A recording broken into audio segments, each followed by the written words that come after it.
Nana, is the traditional leadership institution as we have it currently well positioned to enhance development in our communities? Thank you. It is instructive to look at the historical perspective of chieftaincy to understand where chieftaincy was as an institution and where it is today. And not to take us way back, I would like to start from somewhere around 1940, where the British, our colonial masters at that time, instituted what was then known as indirect rule, where chiefs were now sort of the middlemen between the colonial masters and the rest of the population. And between 1940 and 1951, this system of indirect rule almost labeled our colonial masters to be in bed with our traditional leaders. And so for the proponents, the nationalists, the Nkrumahists at that time, for them, the idea was to abolish colonial rule and chieftaincy at the same time, because most of the people had grown to the point where they saw chieftaincy as the same way as they saw colonial rule.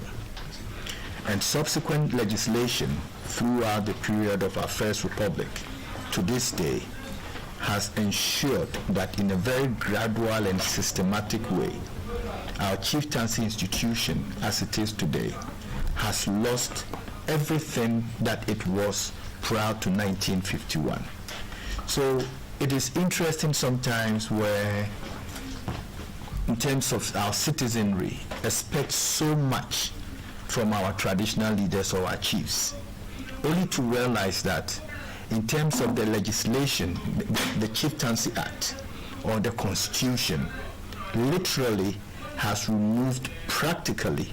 all the powers, the revenue potential, the ability to enforce, enact, coerce people to follow traditional rules within a municipality. All these powers that chiefs had before, taxation, revenue, royalties, most of them have been taken away from chiefs, including even their ability to participate in national development, except strictly by appointment. So, to answer your question, chieftaincy as it is today, even though it is part of our soul and our fabric, and we all know as Ghanaians, everybody comes from a village, and everybody knows who his village chief is, and we all own allegiance to these appointed people. In terms of the powers, we would need to go back to our constitution to really have a debate, a very objective, honest debate, because chiefs definitely have a role to play. But as it is now, they really lack the gravitas, the power, the law, or the position within our constitution to be part of our national development.